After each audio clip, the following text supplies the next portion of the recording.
He had power, money, prestige, desired by countless women, yet he turned them all away. His entire life had been built to need no one. Then, on a rainy Thursday night in Manhattan, something stopped him cold. A young woman sitting alone on the sidewalk, soaked to the bone, silent tears on her face. He should have kept walking, but something inside him simply wouldn't let him move on. He offered his help, and she had no idea who he was. She didn't flinch, didn't flatter, didn't care.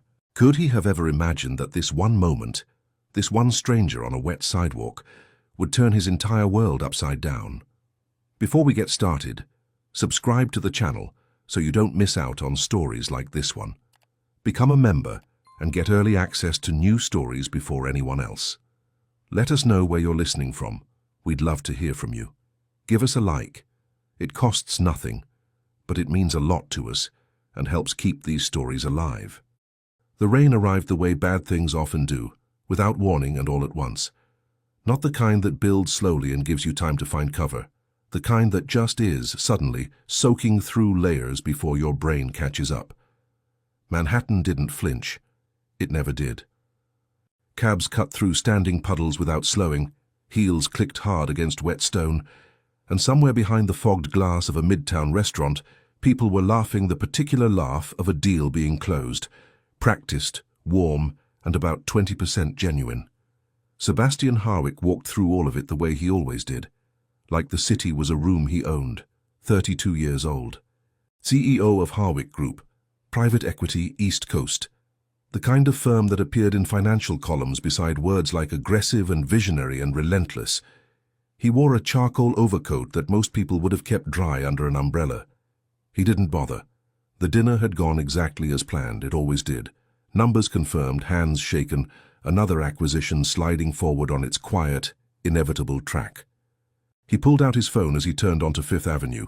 3 unread messages, a breakfast meeting at 7, a car already circling the block. He should have felt good about the night. He didn't, really. Hadn't in a while. But that was a thought for another time, or never, whichever came first. He almost missed her entirely. She was tucked against the stone facade of a building, sitting directly on the wet sidewalk with her knees loosely drawn up, head slightly bowed. No dramatic shaking, no gasping, just still. Completely, utterly still in the way of someone who has already exhausted every other option. Her hair was plastered flat to her face. Her jacket was soaked dark. There were tears on her cheeks, though in the rain it was almost impossible to tell. What stopped Sebastian wasn't the crying, it was the stillness. His steps slowed before he'd made any conscious decision. He stood there for a second, phone in hand, rain on his collar, aware of how absurd this was, aware of the car waiting, aware that people did not stop on Fifth Avenue at night for strangers. He had 3 perfectly good reasons to keep walking. He couldn't make himself do it. "Hey!" His voice came out softer than he meant it to. She looked up slowly. And there it was. Or rather, there it wasn't. No flicker of recognition. No subtle recalibration. She looked at him the way you'd look at any stranger who'd interrupted your misery. Tired, wary, completely unimpressed. "I'm fine," she said.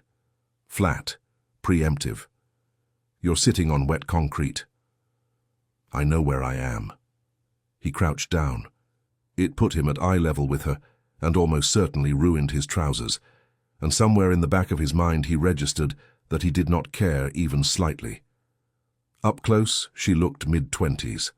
Dark eyes, sharp even through the exhaustion.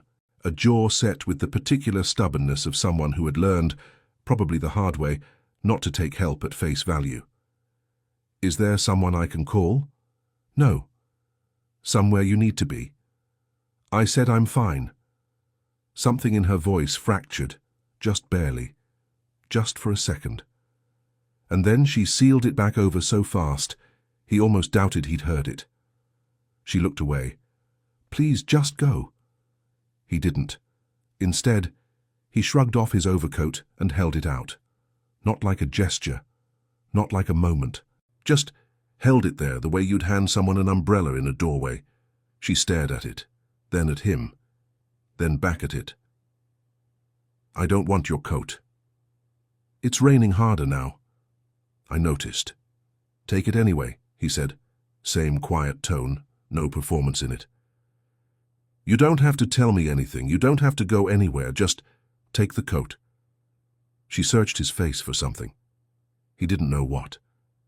The catch, maybe. The angle. He let her look because he had nothing to hide, and because, strangely, unsettlingly, he had nowhere he felt more compelled to be than right here, crouched on a wet sidewalk on Fifth Avenue in the rain. She took the coat. His driver pulled up without a word. She didn't object when Sebastian said the car was warm, and she didn't offer anything during the ride uptown either. He didn't push. The penthouse was quiet when they arrived. No staff, just the soft ambient glow of a city that never really went dark. She stood in the entryway, looking slightly lost, the overcoat still around her shoulders, water still dripping from the ends of her hair onto his floor. Guest rooms down the hall, he said. Dry clothes in the closet. Take whatever fits. A pause. You're safe here. She looked at him for a long moment. Really looked, the way people rarely do. You don't even know my name. No, he agreed simply. The silence stretched, then quiet enough that he had to catch it. Eleanor. Sebastian. He didn't move toward her, didn't extend a hand. It didn't feel like the right kind of moment for that. Get some rest. He watched her go. Stood there in his own entryway long after the hallway had gone still, phone hanging forgotten at his side, the unread messages unread. He was looking at the place she'd disappeared, and he was thinking, not about the acquisition, not about the breakfast meeting, not about anything that had mattered 2 hours ago. Who are you? Morning arrived the way it sometimes does after a difficult night, grey, unhurried, offering nothing, the kind of October light that seeps through glass without warming anything. Sebastian was already up, standing at the kitchen counter with his first coffee going cold beside him, doing nothing in particular, just standing there. Which wasn't like him, and he knew it. He heard her before she appeared. Slow footsteps in the hallway. Then a pause, right at the kitchen entrance, that specific hesitation of someone who isn't sure if they've been granted permission to occupy a space. She came in wearing one of his old grey Henleys, sleeves bunched past her wrists, hair still carrying the dampness of a shower. Different from the night before, not more composed exactly, just here. Present in a way that the woman on the sidewalk hadn't quite been, like sleep had returned her to herself in some partial, fragile way. Coffee? He asked. He didn't look up. A short pause. Yeah, please. He poured a second cup and nudged it across the island. She took it with both hands immediately and just held it. Didn't drink, just held. And something about that he understood, without needing to name it. He didn't say anything. Let the quiet sit. 40 floors down, the city was already in full motion. A garbage truck ground through its mechanical routine somewhere below. A horn blast, sharp and brief. Inside, the kitchen felt almost removed from all of it, sealed off, just the two of them, and the pale light and the smell of coffee. I should probably go, she said. The words came out like she was testing them. Go where? She didn't answer right away, just looked into the cup like she was reading something in it, and the silence stretched long enough that it started to say things on its own. I don't know yet. Low, honest in a way that probably cost her something. He leaned back against the counter and kept his mouth shut, which he'd learned over the years was often the more useful choice. She glanced up at him, once, quick, checking for something, and whatever she was checking for, she didn't find it. Her shoulders came down slightly, not much, but enough. Then she started talking. It didn't come out in one clean piece, it rarely does. She talked the way people do when they're deciding, sentence by sentence, how far to go, carefully with pauses that did their own work. Her name was Eleanor Voss, 26. She'd left Chicago 8 months ago, not moved. Left, which was a different thing, and she said it like she knew the difference mattered. She'd left because of Marcus. The name landed flat.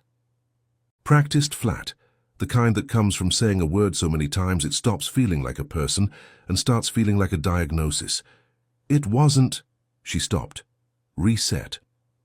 People always imagine something specific when you say it, something they can point to, but he never... It wasn't like that. Her thumb moved around the rim of the cup. He just made everything smaller. My friends first, then my choices, then what I was even allowed to want. A beat. And I kept staying because he was never violent, you know, like I was waiting for it to qualify. Sebastian didn't move, didn't offer anything, not reassurance, not the reflexive that's terrible that people deploy to fill silence. He just listened in the way that's actually rare, without the restless energy of someone waiting for their turn. She noticed. He could tell because she kept going. 3 apartments since I left, 3 different numbers. I slept with my phone off for months. She exhaled, short, dry, without humor. Sounds a little unhinged when I say it out loud. Sounds like exactly what it was, he said. She looked at him. Something crossed her face and didn't quite finish forming. He reached over and topped off her cup without asking. Then he straightened up and said what he'd been turning over since she'd first appeared in the doorway. Stay here. Guest room's yours. No timeline, no conditions. He paused. And there's a position open at Harwick Group. Assistant to me mostly. Scheduling, logistics, keeping my calendar from becoming a disaster. It's not exciting, but it's stable and it pays well. She stared at him.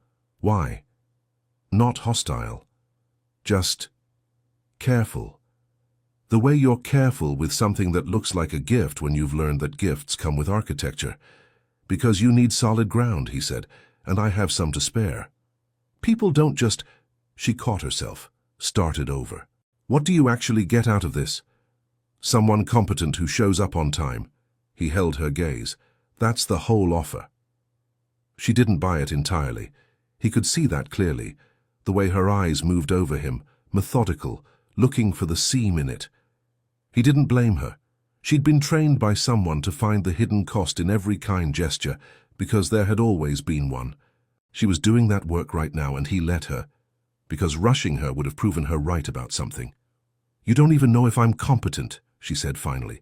You spent 8 months rebuilding your life from scratch and still ended up in New York. He lifted a shoulder. I'll take those odds. Something moved in her face, not a smile, not quite. The suggestion of one, maybe, that she pulled back before it could fully arrive. I'd need to think about it. Take whatever time you need. She looked back down at the cup. Outside, the garbage truck had moved on. The horn was gone. The city kept turning without waiting for either of them to catch up. He stayed where he was. Didn't fill the silence with anything extra.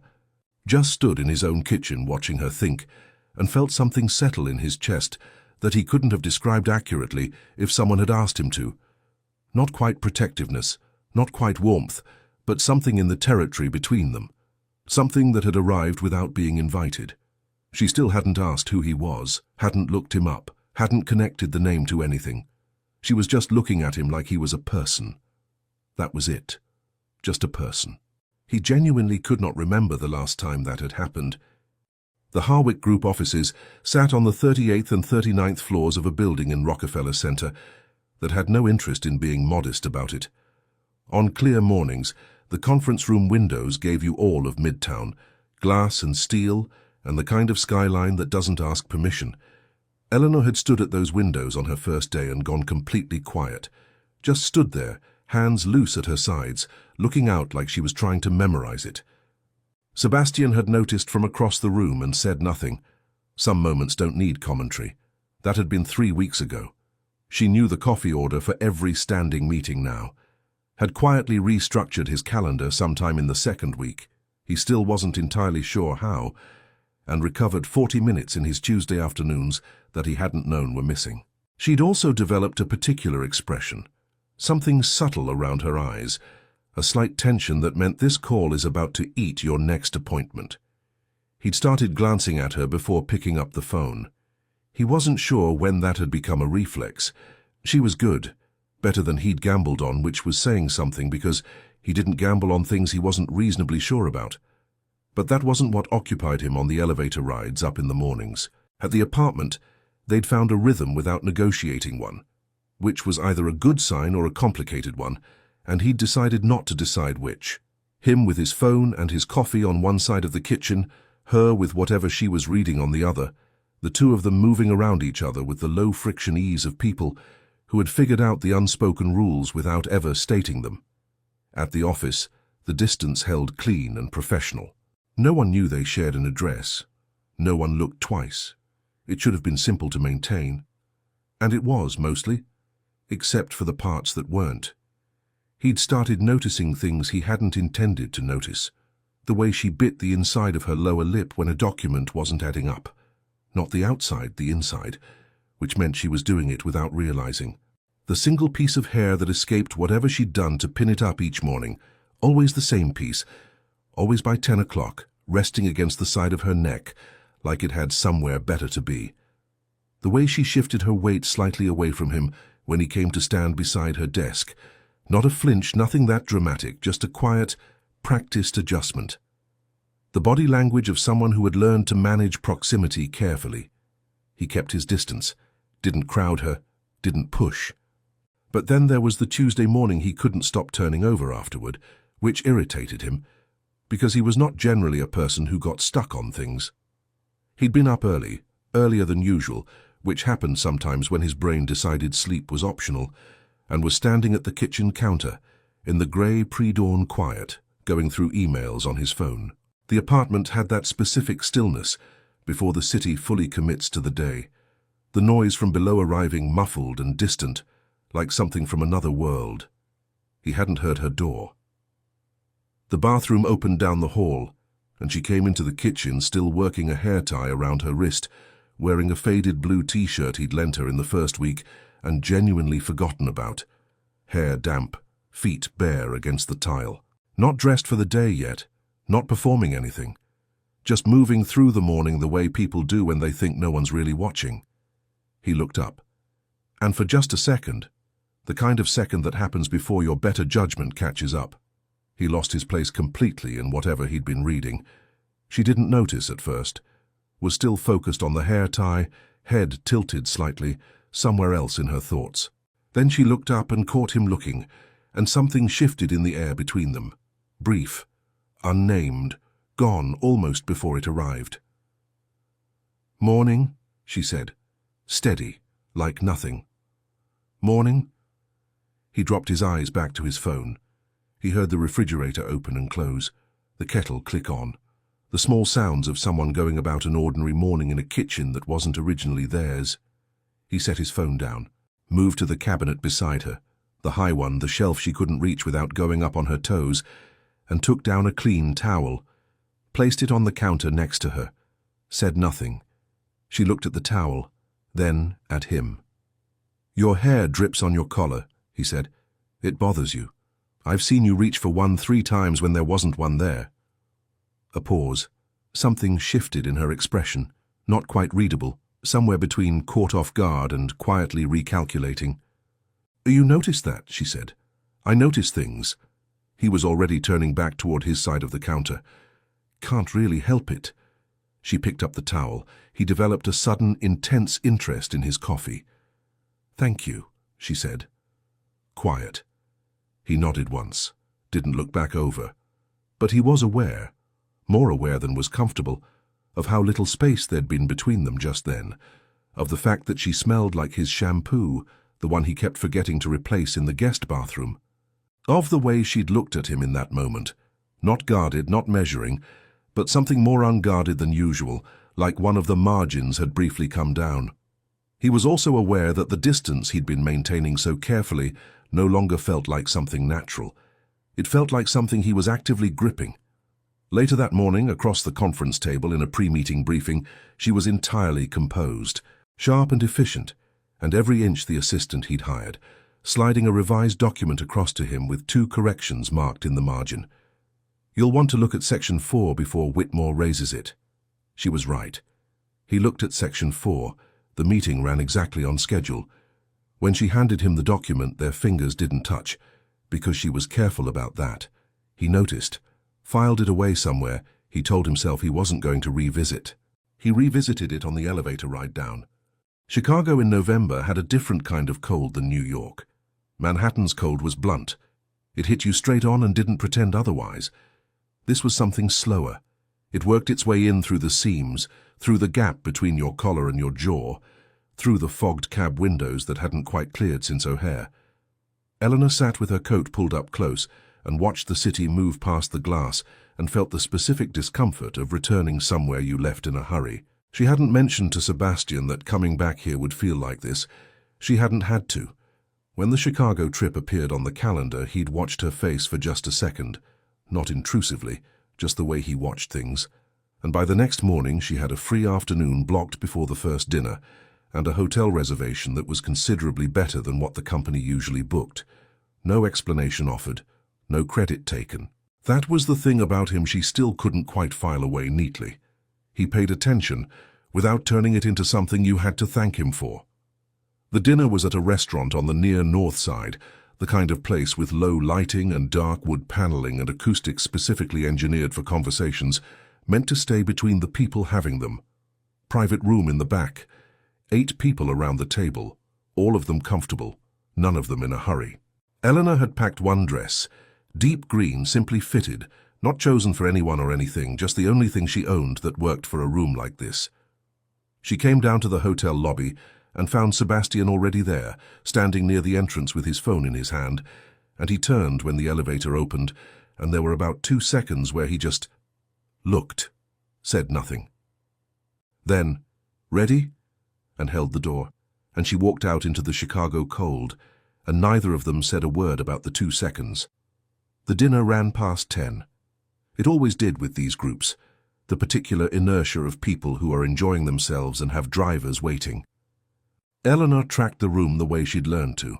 Who needed a glass refilled before they had to ask? Which conversation was starting to drift off the useful path? When to slide something quietly to Sebastian without interrupting what he was saying. At one point he caught her eye across the table. Not a smile, something more understated than that. A small acknowledgement that passed between them in under a second. "I see what you're doing." She looked away before it could settle into anything. They were outside by 11:15. The cold had fully arrived by then, the street quieter, a few lit windows above them throwing yellow rectangles onto the sidewalk. They walked the half-block to the hotel without talking, breath rising in the air between them. In the elevator she stood slightly ahead of him and watched the floor numbers climb and said, without really deciding to, "I used to live 4 blocks from here." His eyes found hers in the reflection of the doors. Good memories or bad? She actually thought about it. Both, simultaneously, which is its own specific kind of terrible. He didn't say "I'm sorry," or "that makes sense," or any of the other things people say when they don't know what else to do with something. He just nodded once like he'd filed it somewhere real. The corridor on their floor was the particular quiet of hotels after midnight, carpeted, still, sealed off from everything outside. Their rooms were 3 doors apart. She stopped at hers. He stopped too, and for a moment they just stood there in the dim hallway light, the night having gone long enough that the usual architecture of things felt slightly loosened. "Good work tonight," he said. "You didn't need me there." "No." A pause. "But I wanted you there." He said it the same way he said most things, without decoration, without checking to see how it landed. Just a fact he was putting down on the table. And maybe because of that, because there was no performance in it, it landed somewhere she hadn't been braced for. She looked at him. He looked back. And she heard herself say, almost under her breath, almost to the hallway itself, "Good things never stay." She hadn't planned it. It had been sitting somewhere in her chest all evening. The city outside, the apartment 4 blocks away she'd packed a single bag and walked out of, the green dress, the lobby, the 2 seconds. It just came up and out before she could stop it. He went still. Not tense. Still. The particular stillness of someone who has just been reached somewhere deeper than they expected. "Eleanor." "It's late." She turned toward the door. His hand closed around her wrist, gently. The kind of touch that isn't stopping you so much as asking you to wait. She waited. "What do you mean by that?" Low. Careful in the way of someone who knows that how they say the next thing matters. She didn't answer right away. She was acutely aware of his hand, of the empty corridor. of the fact that she was standing in the city she'd fled, in a dress she hadn't bought for any particular reason, feeling something she hadn't given herself clearance to feel. Things that are good, she said finally, have a way of ending, that's all. Or, he said quietly, you've only ever had the kind that did. Something shifted in her chest. Not painfully, just shifted. Like something that had been braced for a long time briefly forgot to stay braced. He was still holding her wrist. She was still standing there. The kiss didn't announce itself. It arrived the way things arrive after a long time of almost slowly, with the particular weight of something that has been patient. His free hand came up to her face, tilting it toward his, and when their mouths finally met, it was unhurried and quiet, and nothing like the version of this she might have imagined. When they separated, she didn't open her eyes immediately. That complicates everything, she said. Her voice came out smaller than she intended. I know. His thumb moved once, slowly, against the inside of her wrist. But I was already gone the night you didn't care who I was. She opened her eyes. He was watching her with that look she'd been seeing more of lately and pretending not to notice, the one that meant he'd stopped performing indifference some time ago. She didn't say anything. Neither did he. She went inside. The door clicked shut behind her, and she stood in the dark with her coat still on and her back against the door and just breathed. The room was generic and quiet, and smelled faintly of whatever hotel rooms smell like, and outside the Chicago cold pressed against the window, and somewhere 4 blocks away was an apartment that used to make her feel small. Good things never stay. She pressed the back of her hand to her lips. She was beginning to suspect she'd been wrong about that, and that terrified her more than being right ever had. Nobody named it. That was the unspoken agreement. Come back from Chicago, move through the apartment, go to the office, and treat what had happened in that hotel corridor as something that existed slightly outside of normal time.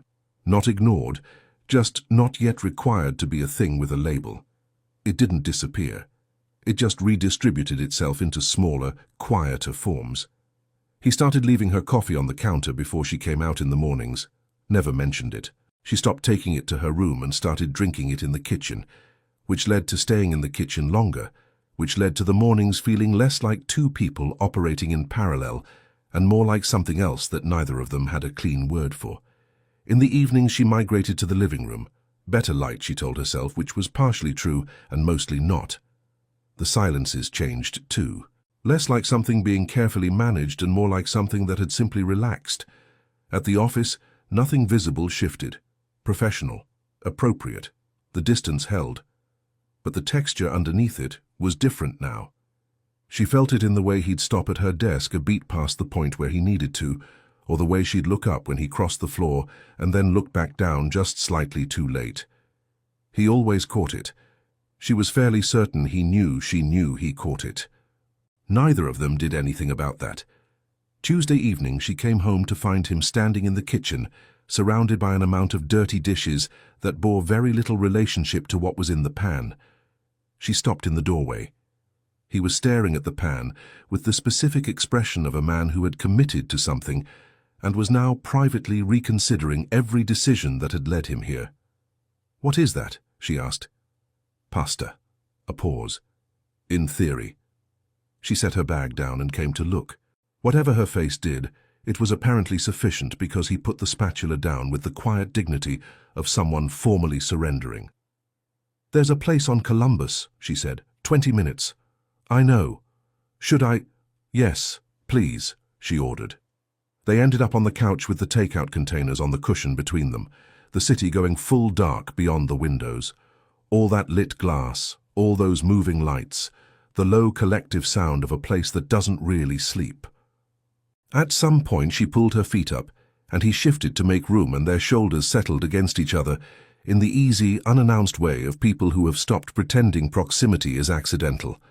Neither moved. Nobody commented on it. This was new. Not the being together, the ease of it.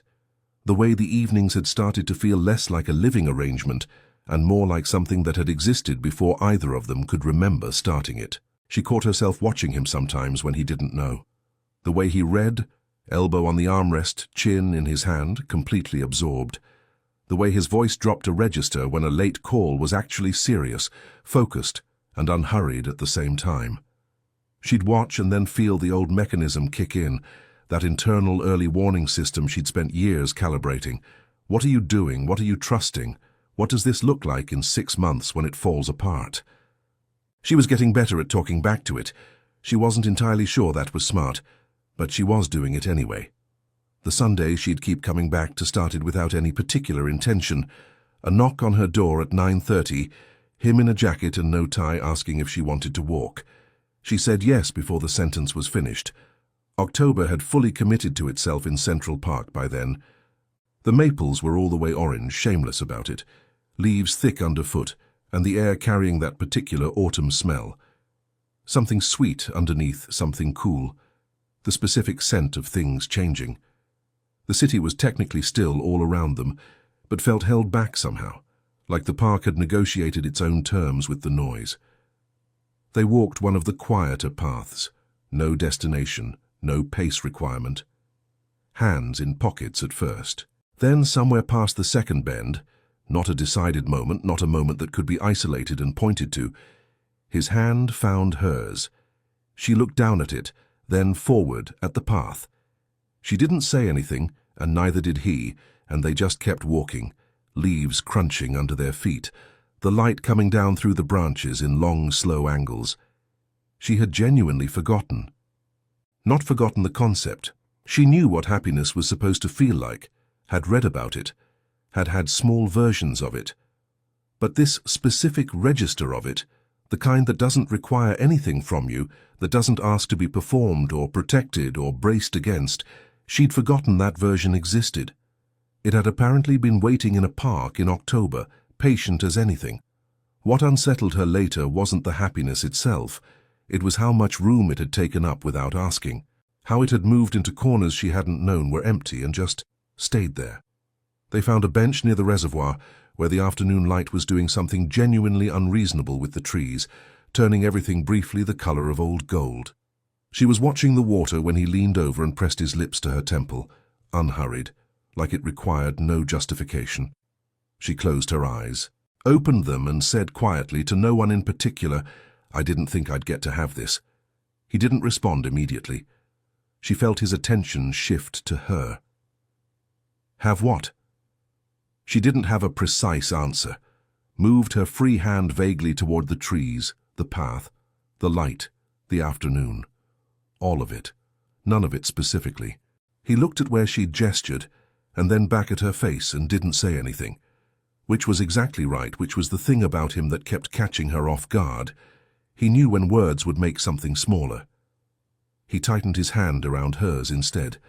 The walk back was dimmer, that particular late October grey settling in before actual dark. She leaned into him slightly as they walked, and he adjusted his pace and angle without comment. The way you do when someone leaning into you is not a surprise.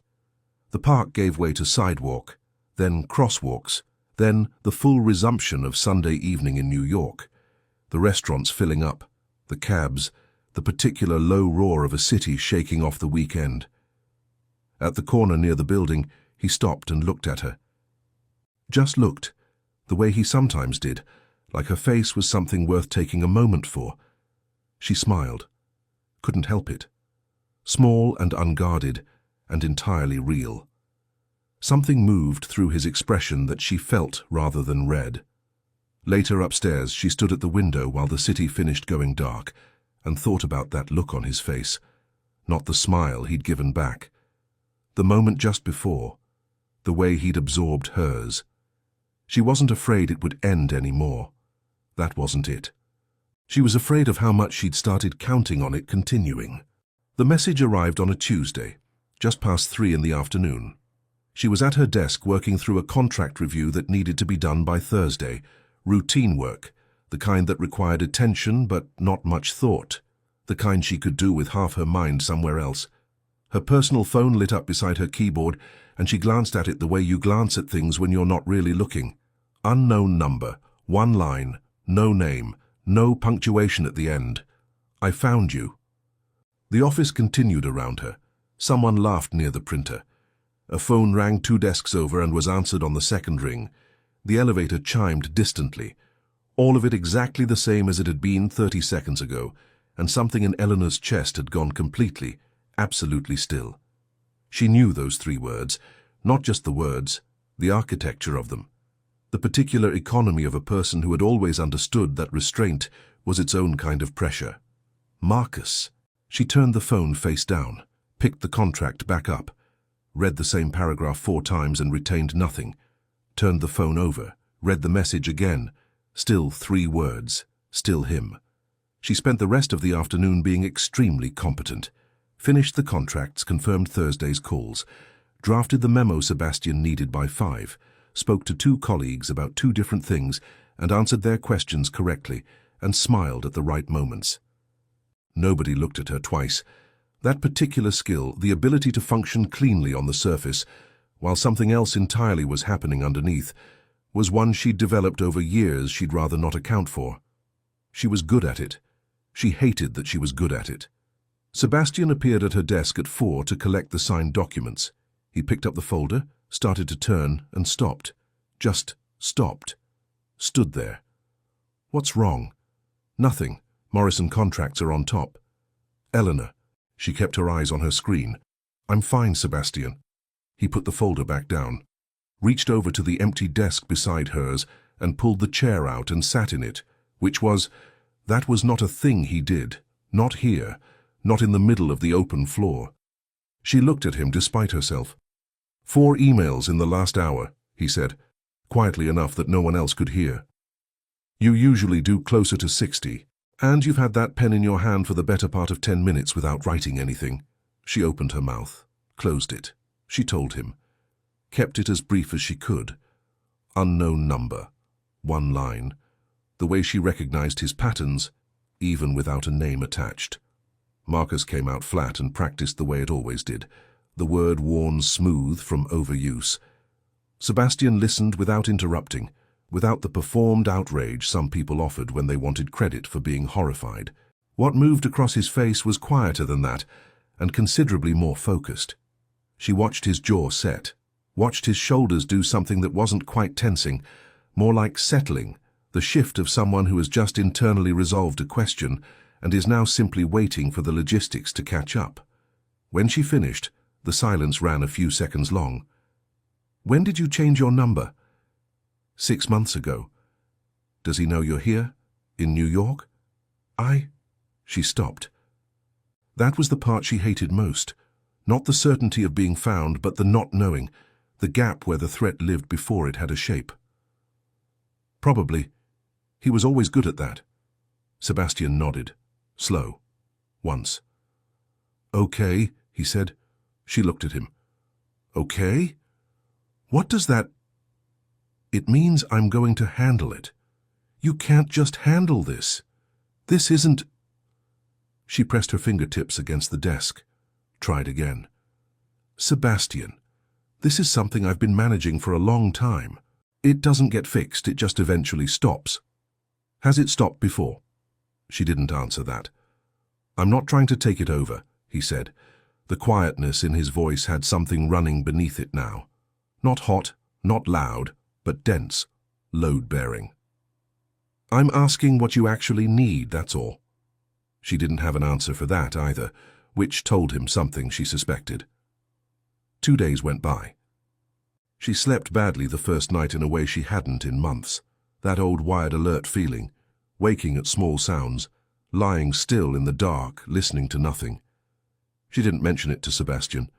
She had a feeling he could tell anyway, from the coffee she started earlier than usual, and the way she sat with her back to the wall at breakfast. Thursday afternoon she was coming back from a walk, a coffee in each hand, pushing through the revolving door at the base of the Rockefeller building. And there he was, Marcus, standing near the security desk, like he'd been there a while. A little older than she remembered, or maybe just more settled into himself in the way that certain men get when they've spent years being the most certain person in every room.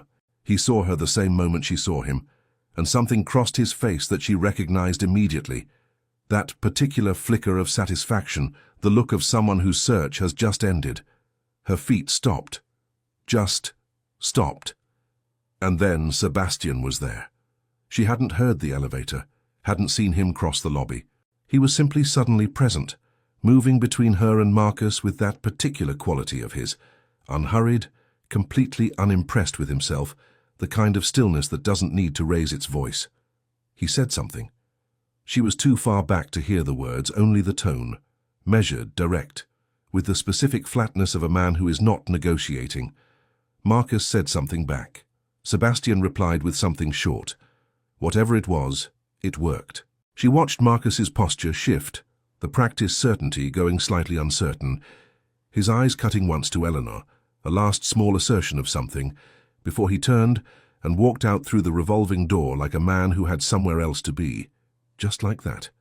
Sebastian came back across the lobby toward her. She was still in the same spot, both coffees still in her hands, and she realized somewhere in the back of her mind that she was trembling slightly. Not fear, exactly, or not just fear, but the specific physical aftermath of bracing for something for a very long time and then having it simply not happen. The relief had no clean place to land. It moved through her system, looking for an exit.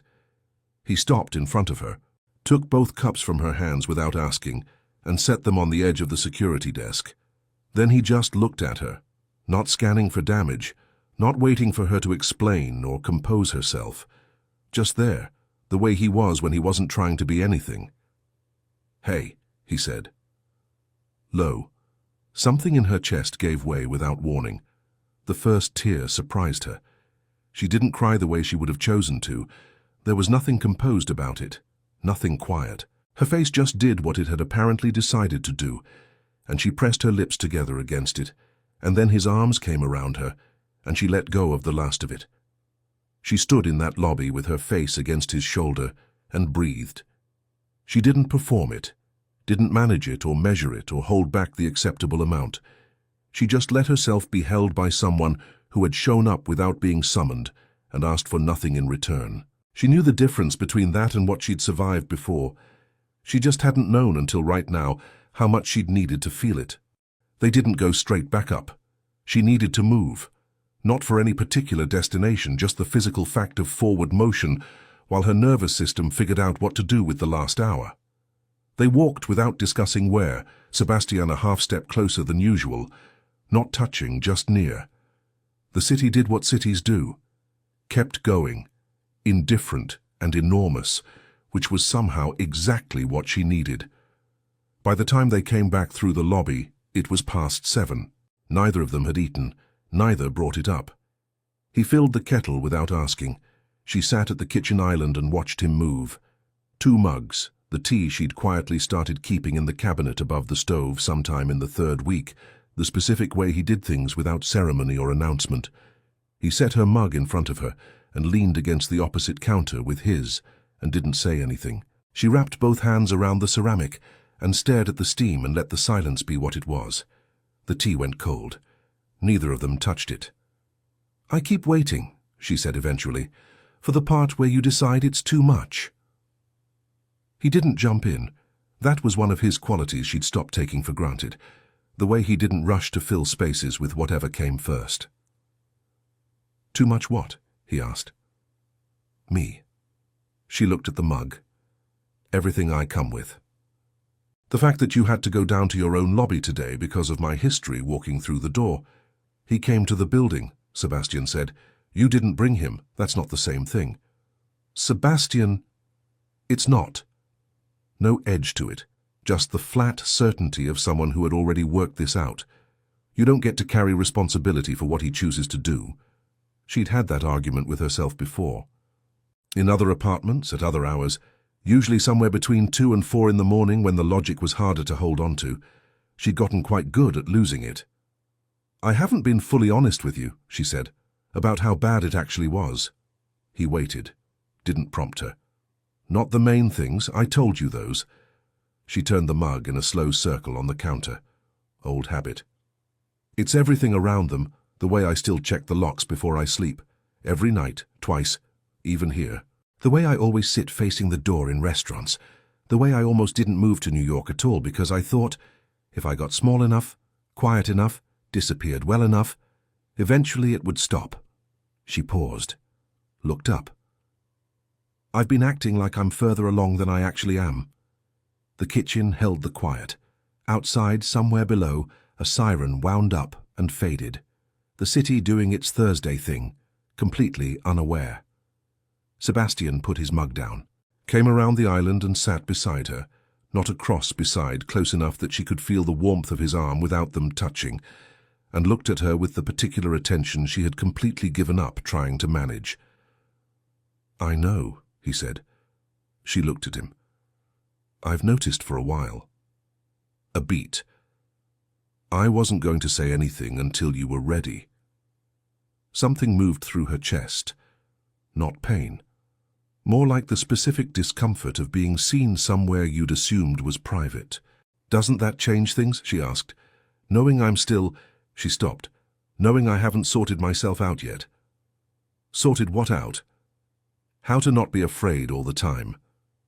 He was quiet for a moment. When he spoke, it was quieter than usual, a different register, like the words came up from somewhere that didn't get a lot of air. "I built everything I have," he said, "specifically so I'd never need anyone." He looked toward the window, the city beyond it, all that lit glass. The firm, the schedule with no gaps in it, the apartment designed for one person who didn't want to explain himself to anyone. He stopped. "I called it discipline, told myself it was about control." Something moved across his face. It was fear, just the kind that looks like ambition from the outside. She watched him say it. He didn't dress it up or walk it back. "I'm not ahead of you," he said. "I'm just afraid of different things." She'd been told she was strong before, brave, resilient. All the words people offer when they want to help but don't know how. The ones that land warm for about 30 seconds and then leave you feeling oddly alone inside them. This was nothing like that. This was someone taking something heavy out of his own pockets and putting it on the counter next to hers and saying, without saying it, "I've got one too." "What are you afraid of?" she asked. He looked at her for a long moment. The kind that means he's actually deciding how honest to be. "That I spent so long getting good at not needing anyone," he said slowly. "That I almost missed—" He stopped. Something crossed his face that he didn't fully close off. "You were just sitting on a sidewalk, and everything I'd spent years building to keep people at a distance just—" He shook his head slightly. "None of it worked." She felt her eyes sting and didn't let it go further than that. Not yet. He reached over and picked up her hand from where it rested beside the cold mug, not grabbing it, not making a moment of it, just picking it up the way you'd pick up something that belonged near you. Her palm settled against his. His thumb moved slowly across her knuckles. "You can check the locks," he said. "You can keep your back to the wall. You can take as long as you need for any of it." His thumb went still. "I'll just be sitting next to you while you do." She looked at him for a long time. Then she leaned in and kissed him. Nothing like Chicago, nothing like urgency or relief or the specific electricity of almost. Slow, the kind of kiss that isn't making a point. Just saying, "I'm here. I hear you. This is real, and I'm not running from it." When she pulled back, he didn't move away. His forehead came down to hers and stayed there. They sat like that for a while. The cold tea, the city outside, doing what it always did. The kitchen quiet in the specific way it gets when two people have just put something true into the room and neither needs to do anything else with it.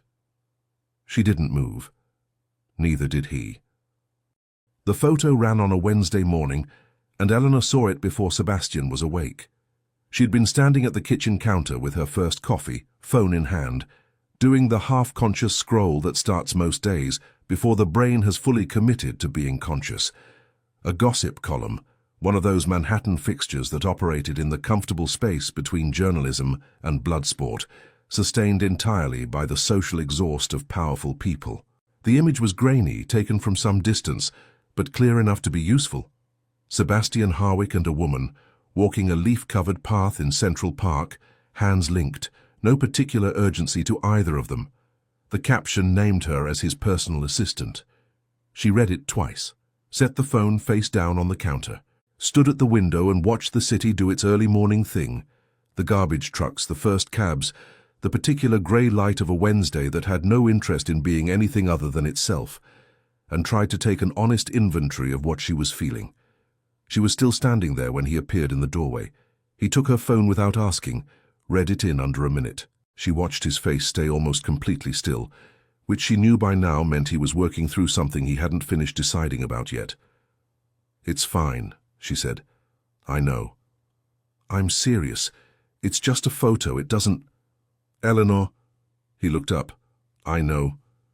The board made its feelings known by 9 o'clock. Not through any channel that could be screenshotted or forwarded. That wasn't how it worked at this level. But through the particular architecture of messages that say one thing in their words and something considerably more pointed underneath. 3 of them, different senders, different tones, same essential concern. Optics, the firm's reputation, the appearance of professionalism as an asset worth protecting. Sebastian read all 3, answered none of them. Vivian Alcott arrived just before noon. Eleanor knew the name.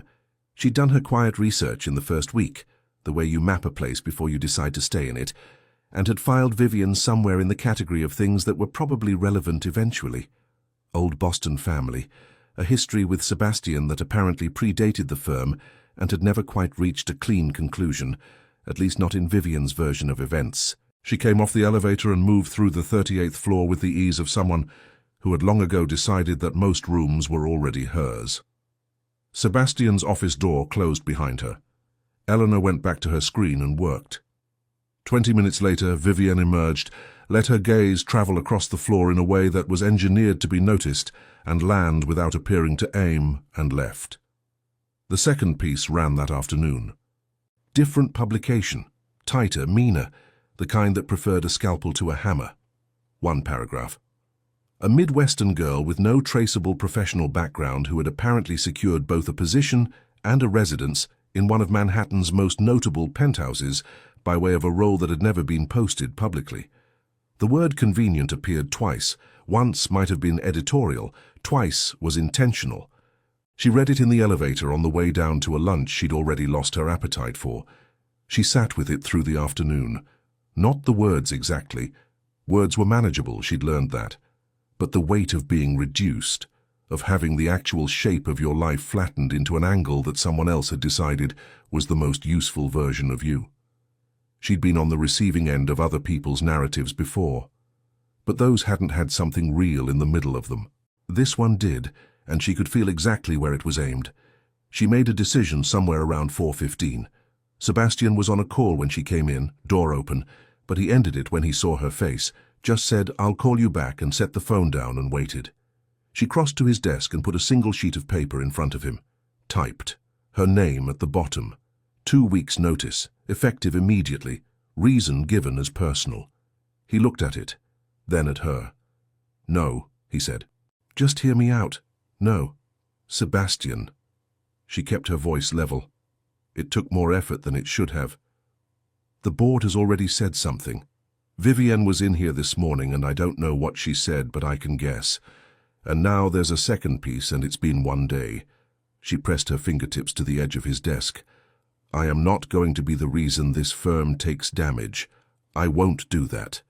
He stood, came around the desk slowly, stopped in front of her, close enough that she had to hold her ground to maintain eye contact, which she did. "You're not a liability," he said, "and you don't get to decide that what I've built outweighs. I'm trying to protect you. I know you are." A pause. Something moved behind his eyes. "That's actually what concerns me." She frowned. "For you do this," he said, quietly enough that it didn't feel like an accusation, even though it was accurate enough to function as one. "When something gets complicated, when it starts to cost something real, you find the most generous possible framing for leaving. Something selfless, something that makes it about the other person." He picked up the letter, held it for a moment, then placed it back down on the desk, face down, like something being formally set aside. "You're not protecting me, Eleanor. You're protecting yourself from having to find out whether I'll still be here when it gets hard." The office went quiet in a specific way. Through the glass walls, the floor continued. Keyboards, movement, the ordinary function of a Wednesday afternoon. And in here, something had been said that she couldn't unhear. "You don't know that you'll stay," she said. Her voice came out a register lower than she'd intended. "No," he said. I don't. But I'm standing here asking you to let me find out. He held her gaze steady. I'm not asking you to believe nothing will go wrong. I'm asking you to stop making the decision for both of us before we've had the chance to see. She looked at him, at the letter face down on the desk between them, at the city through the glass, grey and enormous and utterly indifferent to any of this. She didn't pick the letter back up, but she didn't answer him either. And he could see it in her. The thing she was doing, the internal negotiation between the part of her that had learned to leave before she could be left, and the part that was newer and more uncertain and had started, in small, quiet ways, to want something different. She hadn't decided yet. He didn't push. He just stood there and let her be in it, which was, she was beginning to understand, its own kind of answer. 3 weeks. Not total silence. They were still technically in the same professional universe, names on the same org chart, her forwarding address still listed in the Harwick system.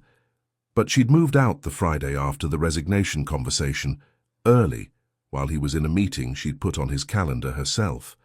She'd left a note on the kitchen counter, 2 words, "Thank you."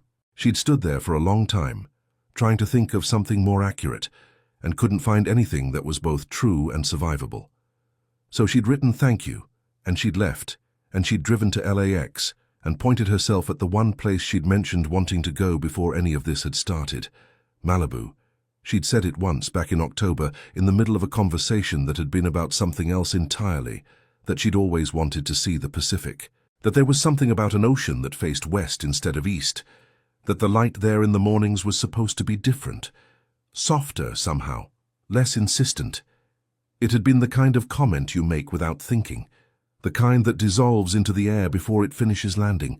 She'd rented a small place 3 blocks from the water, nothing impressive, a 1-bedroom with a kitchen that smelled faintly of someone else's cooking, and a bathroom window that faced a neighbor's wall. But it was quiet, and it was far enough from New York that she could breathe without the breath costing her something. The first few days she walked, early mornings mostly, before the beach filled up, when the marine layer was still sitting low over the water and the sand was cold and mostly empty.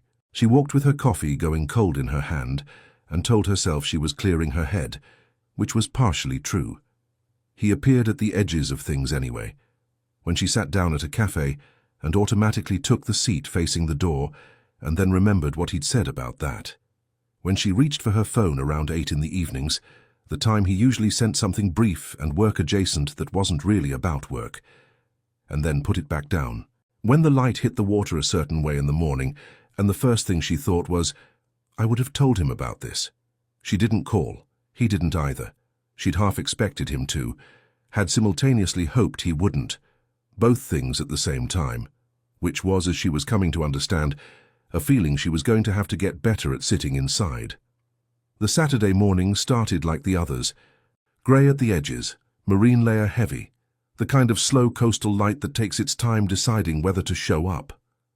She came down to the beach with her jacket and her second coffee, no plan, no direction, just the waterline and the habit of walking it.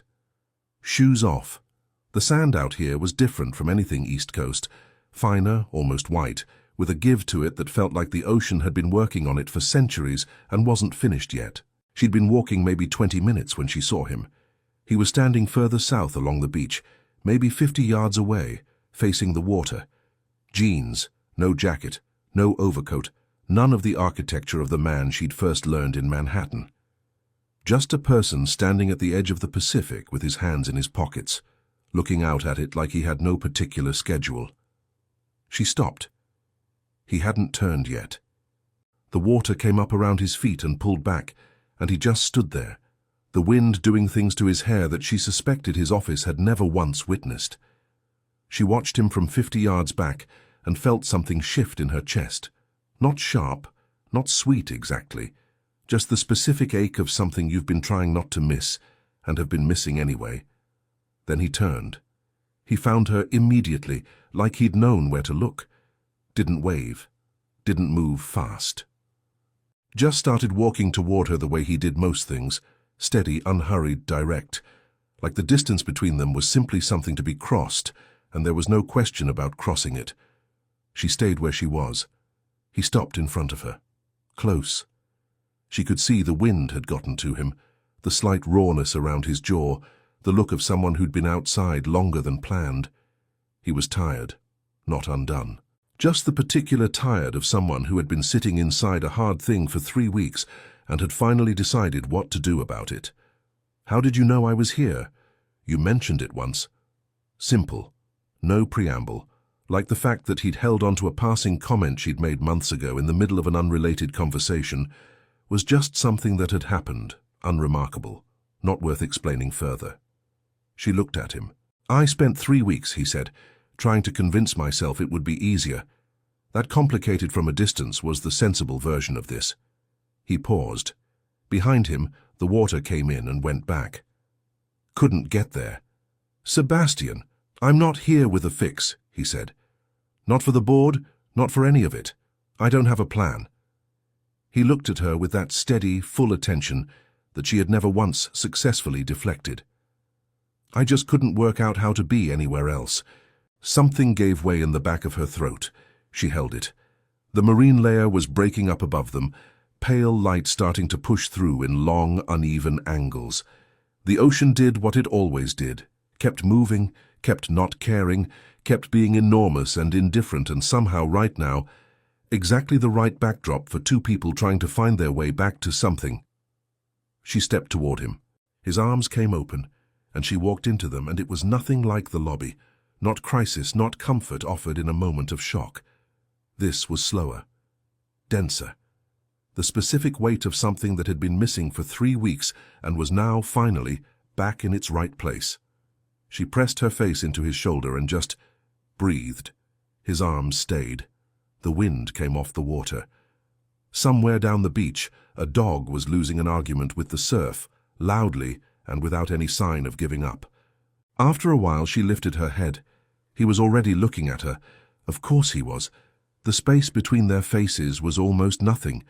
She could feel his breath, could see the tiredness in him up close, and the thing underneath it that wasn't tiredness at all. She kissed him, her decision, her movement, leaning up and closing the last of it with the specific intention of someone who has stopped negotiating with herself. His hands tightened at her back, just slightly. He kissed her back the way you confirm something you already knew. Slowly, without hurry, like it was exactly what it was supposed to be. When she pulled back, she didn't open her eyes right away. The Pacific kept going. She opened them. "You remembered," she said. "I remember everything you tell me. No drama in it, no performance. Just a plain fact, offered the way he offered most things that actually mattered, like it didn't need any decoration to hold its weight." She looked at him. The jeans, the wind-wrecked hair, the ocean behind him, the absence of everything Manhattan had built around him, and felt something settle in her chest that hadn't settled in 3 weeks. That hadn't, if she was being fully honest with herself, settled in considerably longer than that. She reached down and took his hand. He laced his fingers through hers without looking down, like it was simply where his hand went. They stood there facing the water. The marine layer finished breaking. The light came through properly finally, turning the surface of the Pacific from gray to something close to gold. Neither of them moved. Neither of them needed to. 6 months is nothing by most measures, but it's long enough for certain things to stop being new and start being true, long enough for a life to quietly reorganize itself around something, not dramatically, not all at once, but in the small daily accumulations that you only notice when you look back and realize you've stopped bracing. The protective order against Marcus had been filed, processed, and placed in a drawer in Sebastian's attorney's office, where it would hopefully spend the rest of its existence doing nothing. Eleanor had called her mother in late November, the first real call in nearly 2 years, the kind where you don't prepare what you're going to say and end up saying the actual thing instead of the safe version of it. They'd talked for almost 2 hours. She'd cried twice, her mother once. Nobody said "I told you so," which was the specific grace she hadn't known she needed until it was given. She wasn't at Harwick Group anymore. That transition had happened without drama, which was the best possible outcome, given how much drama it could have generated. The interior design program had been something she'd wanted since she was 22, had mentioned to no one, had talked herself out of so many times, and with such practiced efficiency, that the wanting had started to feel like a character flaw. The brochure had been sitting on her nightstand for 6 weeks before Sebastian found it. He'd said nothing for 4 days. She hadn't even been sure he'd registered it. Then one morning over coffee, not looking up from his phone, "Have you started the application? Deadline's in 2 weeks." She'd stared at him. He'd turned a page. That had been that. 3 months in now. Harder than she'd expected. Better than she'd expected. Which seemed increasingly to be the honest description of anything worth actually doing. The Saturday had no particular ambition to it. The kind of day that materializes when neither person has anywhere to be, and both of them are quietly aware of it. No morning meeting bleeding into afternoon, no calendar item requiring preparation. Sebastian had once admitted in an unguarded moment that unscheduled time used to make him restless, that empty hours felt like a resource being wasted. She'd noticed over the last few months that this had quietly stopped being true. She was on the couch with the book he'd slipped onto her pillow last Tuesday. No note, no explanation, just the book. Legs tucked under her, back against the armrest. The late afternoon light coming through the windows at that low November angle that made everything in the apartment look like it was made of something warmer than it actually was. He was beside her, his own reading open in his lap, her feet just barely making contact with his thigh. Neither of them had commented on this. It had simply become the spatial arrangement they defaulted to, unremarkable and entirely deliberate. Outside, the city was doing its grey November thing. Inside, the apartment had the specific warmth of a place that has been properly lived in. She'd been staring at the same paragraph for at least 10 minutes. He set his book down. She felt the shift in the cushion before she heard anything, the change in his attention, that she'd learned to read the way you learn the sounds of a building you've lived in long enough. "Hey," he said. Look at me a second." She looked up. He was turned toward her, elbow resting on the back of the couch, watching her with that particular steadiness that still, after all of it, after everything, had the capacity to make her feel like the only thing in the room that mattered. "Okay," she said, looking. He didn't say anything right away. She recognized the quality of that silence. Not hesitation, more like someone who has been carrying something for a while and is now simply choosing the moment to set it down. "Stay," he said. She waited. One word, just sitting there in the November light between them. "I'm already here," she said carefully. "I'm literally on your couch." "Not what I mean." He held her gaze. His expression was open in a way she'd learned to recognize as rare for him, steady and unguarded at the same time. "Stay. Permanently. With me." The room went quiet in that specific way it does when something real has just entered it. She looked at him. No ceremony, no knee, no flowers, nothing staged for the occasion. Just Sebastian in a grey sweater on a Saturday afternoon, saying the most significant thing he'd apparently decided to say, with the same directness he brought to everything else that actually mattered to him. No lead-up, no performance, just the thing, plainly offered. "That's not—" She stopped. "You didn't even ask. That wasn't a question." "No." Something shifted at the corner of his mouth. "I'm not great at the asking part." "Clearly. But I mean it." She looked at him for a long moment, at the sweater, at the book still open and forgotten in his lap, at the city beyond the glass, grey and indifferent and completely unaware of what was happening in this room, at this man who had stopped on a wet sidewalk on Fifth Avenue because something in him simply wouldn't let him keep going, who had not once, in any of it, made her feel like a complication to be solved. "You're genuinely terrible at this," she said. "I know. Most people ask first. Most people aren't sure." He held her gaze steady. "I am." She felt the familiar sting at the back of her eyes and blinked it down before it could go anywhere. Mostly successfully. She leaned forward and kissed the corner of his mouth. Slowly. Not urgently. Not making a moment of it. The way you kiss someone when you're not trying to say something grand. When you're just trying to leave something there. Warmth. A mark. The physical form of yes when the word itself feels insufficient. She stayed close after. Forehead against his cheek. "I'm still going to be a mess," she said quietly. "Probably for a while." "I know. The locks. I'll still check them twice." "I know." And I cry sometimes without being able to explain why, which I realize is Eleanor. His hand came up to her face, thumb resting against her jaw, tilting it toward him. His eyes found hers and held them. I know all of it. A pause. Stay anyway. She looked at him.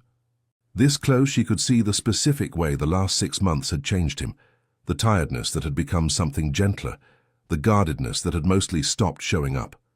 The way he looked at her that she had tried, for a surprisingly long time, to pretend she wasn't noticing. She stayed, not as a speech, not as a moment she'd frame and return to with a beginning, middle, and end. She stayed the way she'd been learning to stay, without a performance of it, without the bracing, without the part of her waiting for it to be taken back. She stayed the way she'd been doing it for months already, in every ordinary morning she hadn't left, and every evening she'd come home, imperfectly, on purpose, for real. She settled back into him. His arm came around her without comment, like it was simply what arms did in this particular situation. Outside, November kept going. The book sat open on her knee. Neither of them reached for it. She had spent years making herself smaller, quieter, easier to overlook, less likely to be a reason for anyone to stay or leave.